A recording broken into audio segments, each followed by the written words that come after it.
डोळे का बरं येतात आणि साथीमध्ये पण आपण काय काळजी घेतली पाहिजे जेणेकरून डोळे येणार नाही, आणि डोळे आले असतील तर सोपे घरगुती उपाय काय आहेत?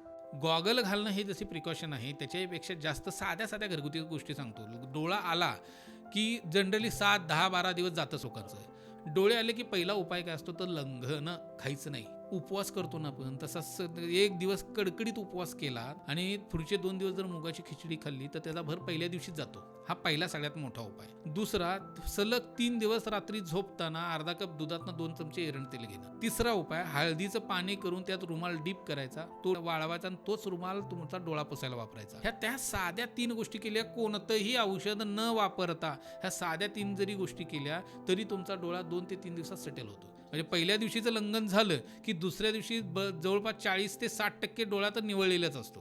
म्हणजे इतका परिणाम साध्या साध्या गोष्टींचा आहे. आता लोक मग काय म्हणतील, अरे लंघन म्हणजे घरच्या घरी काही तो तोडगा सांगलेला असतो. घरच्या घरी नाही, तो ट्रीटमेंटला आयुर्वेदातला खूप मोठा पार्ट आहे. म्हणजे खूप आजारांमध्ये लंघन सांगून ठेवले, कोणत्याही औषधापेक्षा ते जास्त काम करतं. तसा तो पार्ट डोळे येण्याच्या बाबतीत लंघन, रात्री एरंड तेल आणि हळदीच्या पाण्यानं भिजवलेल्या रुमालानं डोळे पुसणं, ह्या गोष्टी केल्या की तुमचा डोळा लगेच नॉर्मल होतो. तर डोळ्याच्या सगळ्या आजाराचं मूळ डोळे येणे आहे. जर डोळे येऊन गेले असतील आणि त्याची योग्य चिकित्सा केली नसेल तर मग वात पित्त कफाच्या हिशोबानं दोष जसे असतील त्या अनुषंगानं भविष्यात तुम्हाला डोळ्याचे वेगवेगळे आजार मागं लागतात. त्यामुळं ते टाळायचं असेल तर तुम्ही आधुनिक शास्त्राचे औषध वापरायला अजिबातच नकार नाही. पण मी सांगतो ह्या गोष्टी केल्या तर फारसं काही करायची वेळच येत नाही. त्यामुळे डोळे येणे ह्याच्याकडे तितकं लाईटली न घेता काळजीपूर्वक करणं गरजेचं आहे, म्हणजे पुढचं कॉम्प्लिकेशन टाळता येऊ शकतात.